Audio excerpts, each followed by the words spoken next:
noches, iglesia. Les invito a abrir sus Biblias en el libro de Romanos, capítulo 8.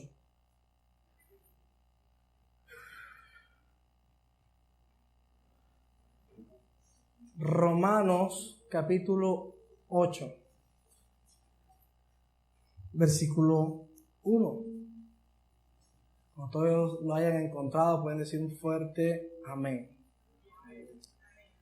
Dice así la palabra del Señor: por lo tanto, ya no hay condenación para los que pertenecen a Cristo Jesús. Oramos. Señor Dios que estás en el cielo, te damos gracias, Padre, por esta noche preciosa, Señor, de podernos deleitar en tu presencia, Señor, poder entrar confiados delante de ti, Señor, como nuestro Padre celestial que añora tener a sus hijos en su regazo.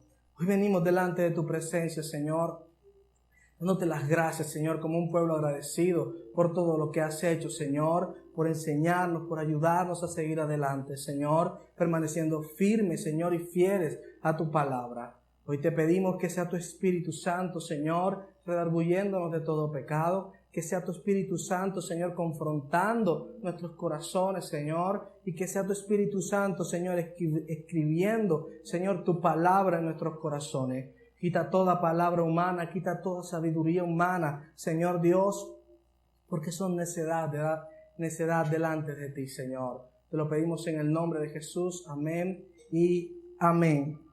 Por lo tanto, ya no hay condenación. Tremenda afirmación para nuestras vidas. ¿Cuántos realmente saben que estábamos condenados? La palabra de Dios es clara cuando dice que todos pecamos y fuimos destituidos de la gloria del Señor. Todos fuimos destituidos de la gloria del Señor. Entonces, ¿qué implica esta palabra? Esta palabra es usada en situaciones judiciales, usadas por el juez, para dictaminar que lo que se le imputó a la persona del delito es cierto y le da un castigo a esta persona consecuente con la actividad mala que haya hecho en la sociedad. Condenación no quiere decir que es todo lo contrario a justificación. ¿Ok? Ahora bien, la condenación para nuestras vidas es una condenación merecida. La condenación es merecida para nosotros, porque todos hemos pecado. Todos delante del Señor somos ¿qué? Pecadores. Es la primera condición que debe estar ¿dónde? En nuestra mente, que habíamos sido ¿qué? Condenados.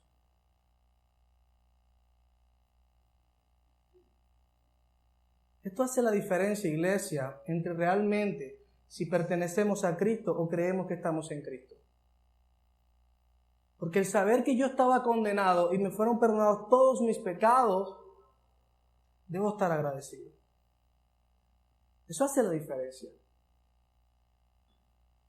Merecíamos la condenación y el Señor nos dio una gracia total y completamente inmerecida. Dile al que está a tu lado, no merecíamos la gracia del Señor. Pero sí merecía la condenación.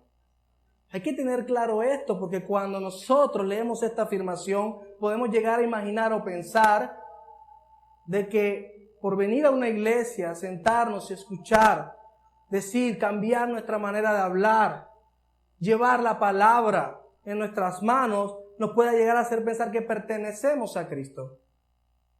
Y pertenecer a Cristo, en el mismo texto nos dice ¿qué es lo que significa pertenecer a Cristo? Porque el que no pertenece a Cristo está ¿cómo?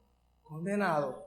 Y es importante que hoy sepas de qué lado estás. ¿Estás del lado de la condenación o estás del lado de la gracia del Señor, que es inmerecida para nosotros? Versículo 2, porque ustedes pertenecen a Él, el poder del Espíritu que da vida los ha libertado del poder del pecado que lleva a la muerte. Aquí está la razón por la cual podemos decir que pertenecemos a Cristo, porque el poder, que la palabra original usada ahí es la ley de Dios, su palabra que es justa, santa y buena, que expresa el carácter de Dios ha sido dado a nosotros para que el poder del pecado ya no nos gobierne más. No podemos decir que pertenecemos a Cristo si seguimos en una vida ¿de qué? De pecado. Para yo decir que no estoy condenado, ni en el pasado, ni en el presente, ni en el futuro, debo llevar una vida que no desagrade la ley de Dios. Porque la ley de Dios ha sido escrita ¿dónde, iglesia? En nuestro corazón. Lo que el Señor nos quiere decir en la noche de hoy es que no podemos ser cristianos de apariencias. Debe haber una cristiandad totalmente y completamente espiritual, porque solo los adoradores que adoran al Señor en espíritu y en verdad son verdaderamente sus hijos. Hoy tienes que cuestionar tu corazón si realmente eres un hijo de Dios y si has sido adoptado de acuerdo a las reglas de Dios, no a las tuyas, ni a las mías, ni a ninguna sistema o congregación o iglesia, identidad, organización, como lo quieras llamar. Tiene que estar claro eso en nuestros corazones, porque eso hace la diferencia en cómo caminamos, en cómo hablamos. La ley de Dios, cuando se escribe en nuestros corazones, hay algo que dice la palabra, que el Señor conoce nuestros pensamientos aún antes que hayan salido de nuestro corazón y hayan llegado ¿a dónde? A nuestra mente. Si el Señor escribió su ley en nuestro corazón, es para que lo que salga de nuestro corazón a nuestra mente sea, ¿qué, iglesia? Su palabra. Pero si nosotros no hemos cambiado nuestro pensamiento, es un claro indicio de que no hemos sido transformados, que todavía el poder del pecado nos gobierna. Y no podemos decir que no somos condenados si el Espíritu de Dios no mora en nuestros corazones. No podemos decirlo. Sería algo que va en diferencia o de manera que se contradicen. No puede haber eso. Tiene que haber una congruencia en lo que nosotros somos y en establecer la gracia. Ahora, ¿qué es gracia? Es un acto soberano del Señor que lo da a favor, ¿qué? Nuestro, que nos justifica solo por la fe con base en su gracia. La justificación se da por la fe en Cristo Jesús, en la persona de Cristo. Por eso dice, los que pertenecen a Cristo, no a otra cosa, no al nombre de la iglesia, no al nombre del pastor, no al nombre del líder, no al nombre de mi mamá, no al nombre de mi papá. Es una condición individual de cada uno de nosotros. No tiene nada que ver con el que está a nuestro alrededor. Versículo 3.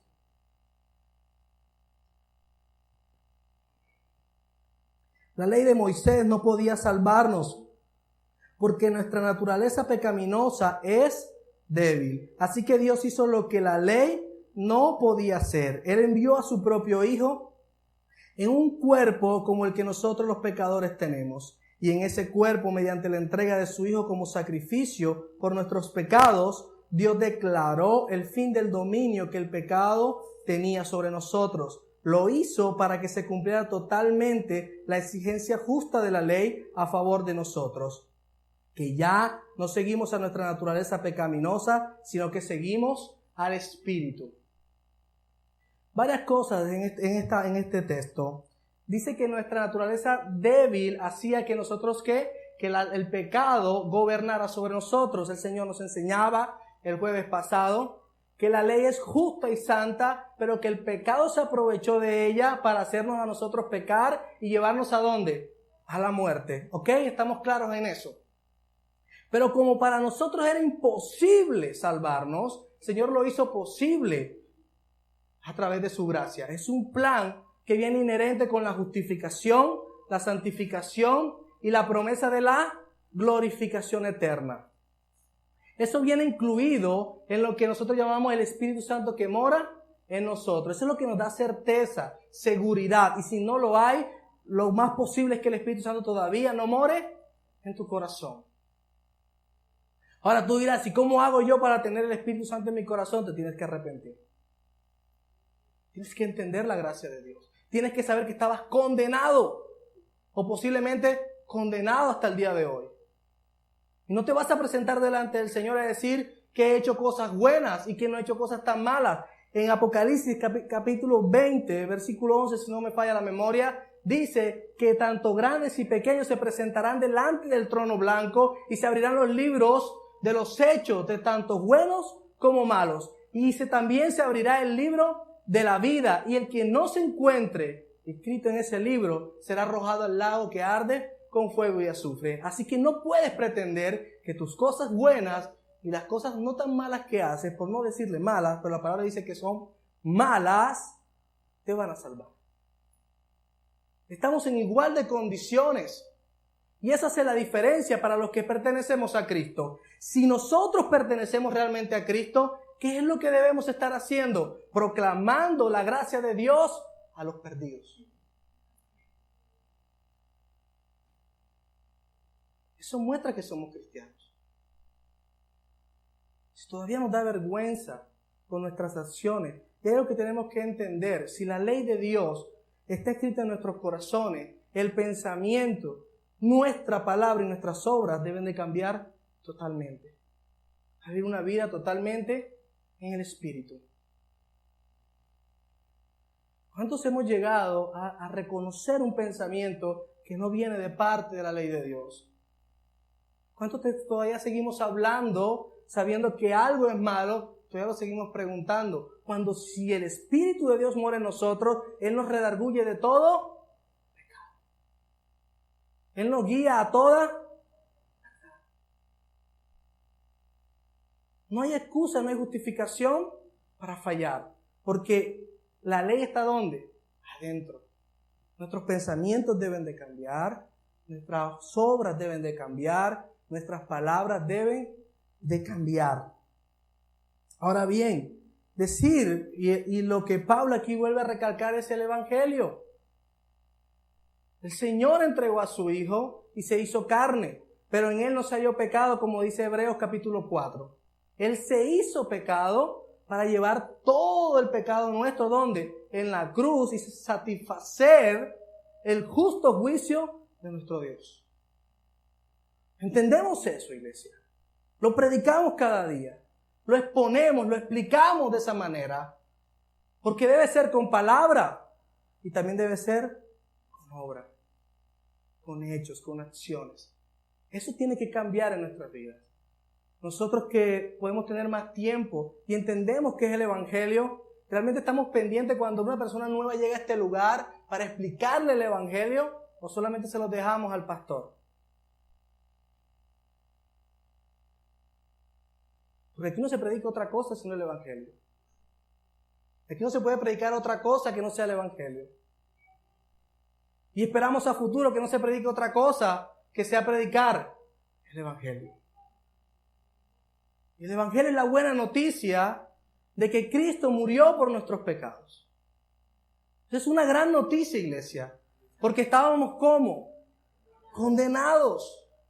Sí había condenación para nosotros, pero hemos decidido aceptar la gracia de Dios y la condenación ha quedado ¿qué? Anulada. Todo ese edicto, todos esos pecados que me llevaban al pecado, al infierno, al lago de fuego, fueron cancelados por Cristo. Eso me debe llenar de gozo. Eso me debe hacer a cambiar todas mis perspectivas, todos mis proyectos, todo lo que mis anhelos, mis deseos deben de cambiar.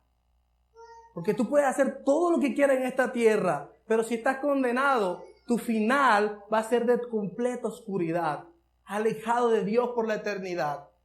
Así que no vale la pena ganar el mundo si nuestra alma se pierde.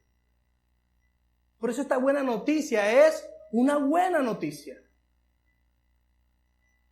Porque para nosotros ya no hay condenación, iglesia. Por eso cantamos en este lugar a su grandeza. Porque aunque no se lo sugerimos al Señor, no se lo exigimos, Él lo dio como un favor, un don. Él quiso hacerlo. Él quiso establecer y darnos la gracia a nuestras vidas. Ahora bien, la gracia de Dios no se puede hacer por procesos, no son por etapas. Viene inherente todo el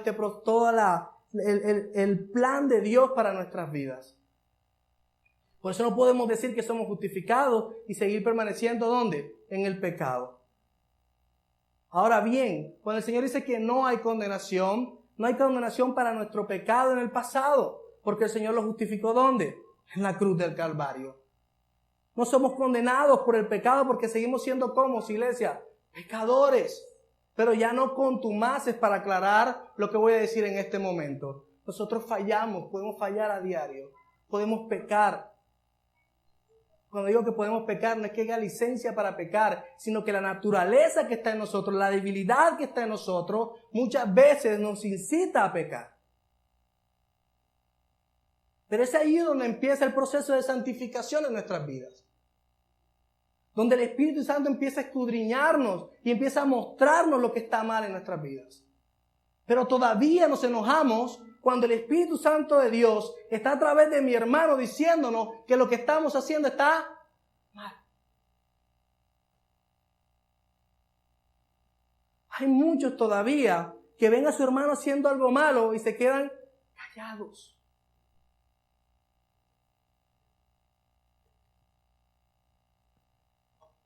Piensa cuántas veces lo hace.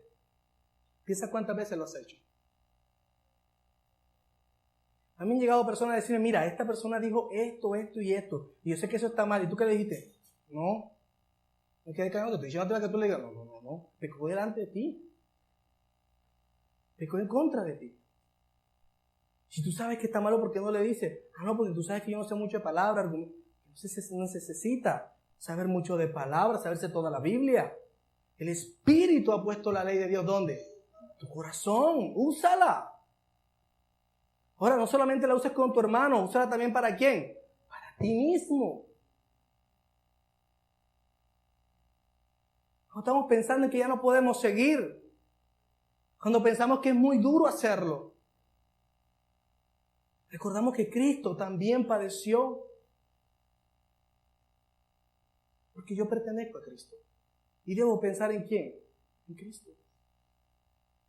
Aquí no hay más trucos. No es que los demás lo hacen y como ellos tienen tantos problemas, como ellos no vienen de donde vengo yo, venimos del mismo lado de los condenados. Venimos del mismo lado.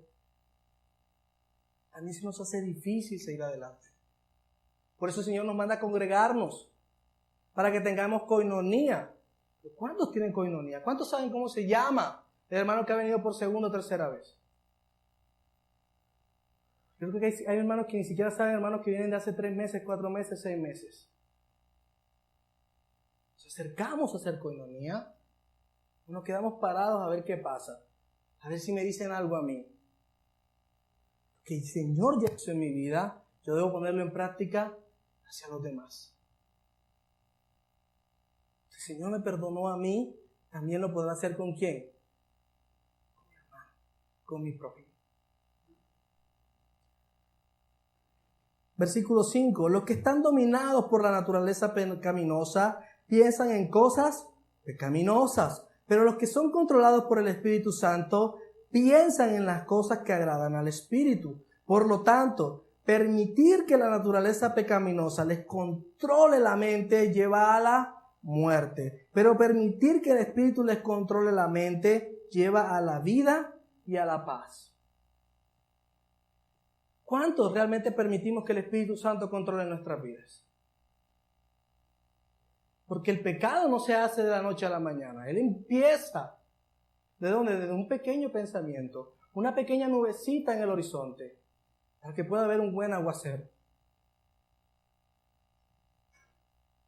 Y puede que allá también haya una nubecita de la ley de Dios en nuestro corazón. Y agárrate de ella. Proclama de ella. La ley de Dios está condensada en los 10 mandamientos. Desde ahí se generan todos los mandamientos del Señor que fue dado a su pueblo. El Señor, cuando estuvo en la tierra ministrando, la condensó en dos mandamientos, 2 grandes mandamientos. Amar al Señor sobre todas las cosas, por encima de todo, con todo nuestro cuerpo, con toda nuestra mente, con toda nuestra alma, con todo lo que somos. Y dijo también, ama a tu prójimo como a ti mismos. Si yo pongo esos 2 versículos, esos 2 mandamientos, en mi corazón hacen totalmente la diferencia. Totalmente la diferencia. ¿Realmente amamos al Señor sobre todas las cosas? O si hay un aguacero, ya yo no puedo venir a congregarme a adorar su nombre. Yo sé que esta ciudad se pone complicada.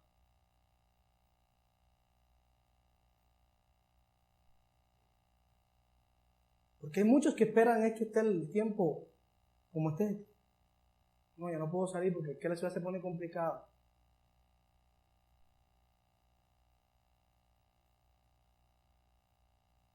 Si lo pensamos así, el primer momento para que el Señor viniera a esta tierra fue durante el Imperio Romano.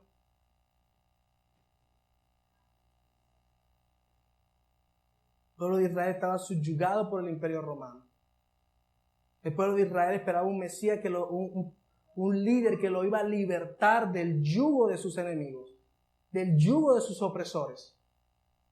Es el peor momento para aparecer el Mesías. Tanto así que no lo reconocieron, y cuando lo reconocieron, lo rechazaron.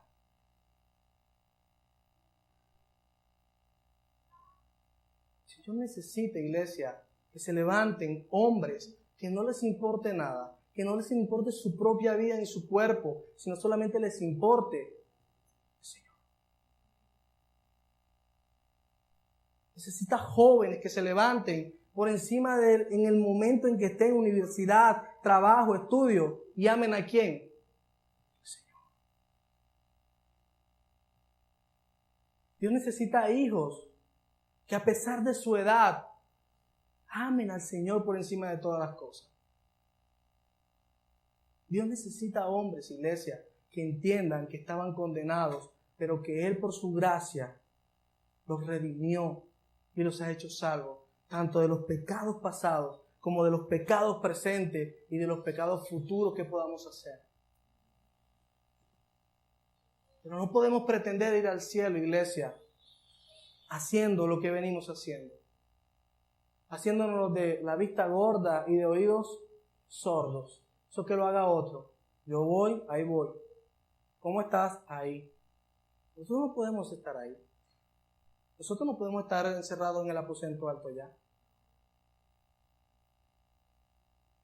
Algo tremendo que hace Pedro.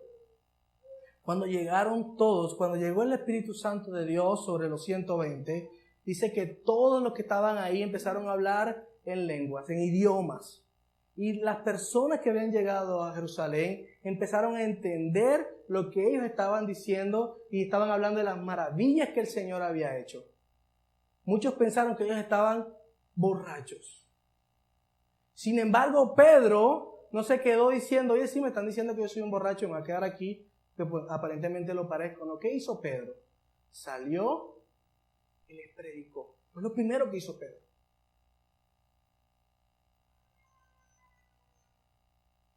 ¿Qué haces tú cuando te están diciendo que eres un loco? ¿Qué haces tú cuando te están diciendo que tú no haces eso? Te quedas callado. Pedro fue lleno del Espíritu Santo y lo único que Pedro pudo hacer mejor fue predicar. Y citó textos del Antiguo Testamento para predicar. Utilizó la palabra de Dios porque ya no solo estaba escrita, porque ya no me puede salvar. La palabra escrita de manera externa no me salva. Tiene que estar escrita ¿dónde? En mi corazón, iglesia. ¿Cómo voy a decirles a otros que sean salvos si la palabra de Dios no me ha salvado a mí?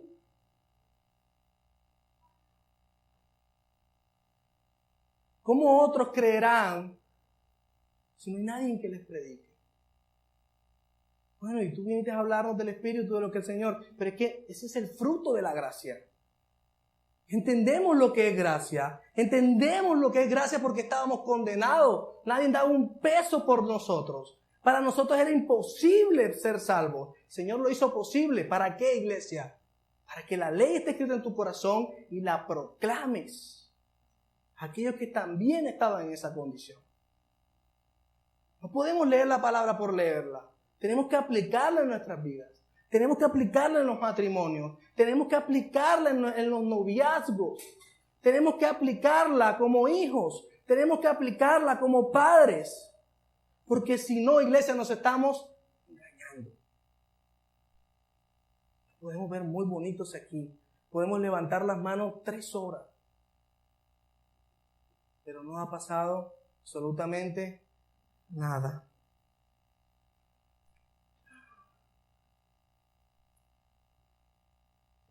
Vamos a adelantarnos porque ya se nos acabó el tiempo. Versículo 15. Y ustedes no han recibido un espíritu que los esclaviza al miedo. En cambio, recibieron el Espíritu de Dios cuando Él los adoptó como sus propios hijos. Ahora lo llamamos Abba Padre. Pues su Espíritu se une a nuestro espíritu para confirmar que somos hijos de Dios. Así que como somos sus hijos, también somos sus herederos. De hecho, somos herederos junto con Cristo de la gloria de Dios. Pero si vamos a participar de su gloria, también debemos participar de su sufrimiento. Si nos quedamos solamente en la gloria, si nos quedamos solamente en que no hemos sido condenados y no entendemos que venimos a sufrir por causa de Cristo, estaremos predicando un evangelio solamente de pura prosperidad. Ahora algo que te voy a decir rápidamente. Cuando el gobierno romano iba a establecer una adopción, alguien quería adoptar un hijo, necesitaba 7 testigos para que corroborara esa adopción y quedaran testigos de que ese hombre adoptó a un hijo. Cuando la palabra dice que aquí la original dice que el Espíritu testifica que somos hijos de Dios porque hemos sido adoptados por Dios, son los frutos, el fruto del Espíritu Santo en nuestras vidas. O sea que nosotros no podemos decir que somos hijos de Dios si nuestro fruto no es el fruto del Espíritu Santo que está en Gálatas capítulo 5, versículo 22. Gálatas capítulo 5, versículo 22, estúdialo. Son los frutos del Espíritu Santo, que es un solo fruto. Iglesia, si ese fruto no está, por eso el Señor dijo, por sus frutos los conoceréis. Si ese fruto no está en tu vida, arrepiéntete. Si ese fruto no está en tu vida, examínate, porque debe haberlo si realmente perteneces a Cristo. Si no, la condenación en tu vida sigue marchando. La ley de Dios sigue para los que no creen, para ser condenados. La ley de Dios no ha sido abrogada, no ha sido cancelada. Solamente Cristo la vino a cumplir y nosotros la cumplimos a través de Cristo. El Espíritu nos hace cumplir la ley como hijos de Dios que somos. Y el Espíritu Santo es el que testifica que nosotros somos verdaderamente hijos de Dios. Él es el testigo de nuestras vidas. Por eso es importante que el Espíritu Santo realmente more en nuestros corazones. Pero no va a morar en un corazón que quiere seguir pecando. No va a morar en un corazón que no se haya arrepentido. No va a morar en un corazón contumaz, duro y rebelde delante de la presencia del Señor.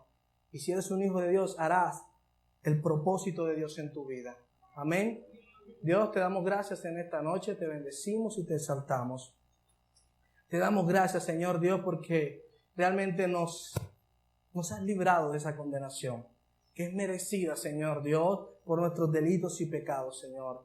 Pero hoy te agradecemos, Señor, venimos como un pueblo agradecido, queremos obedecerte, queremos hacer tu voluntad, queremos hacer lo que tu Espíritu Santo nos dicta, Señor, en nuestro corazón. Que nuestros pensamientos y nuestras palabras, Señor, y aún, Padre amado, nuestras obras muestren el fruto de tu Espíritu Santo. Que podamos amar, Señor Dios, a nuestro prójimo. Que podamos amarnos los unos a los otros, Señor. Que podamos amarte por encima de todas las cosas, sin importar, Señor, si en ello nuestra vida, Señor Dios, Padre amado, la podemos perder. Hoy venimos delante de tu presencia para que nos perdones, para que nos adoptes como tus hijos y que tu Espíritu Santo testifique delante de tu presencia que somos uno contigo, Señor. Te lo pedimos en el nombre de Jesús y te damos gracias, Dios eterno, por siempre y para siempre. Amén y amén.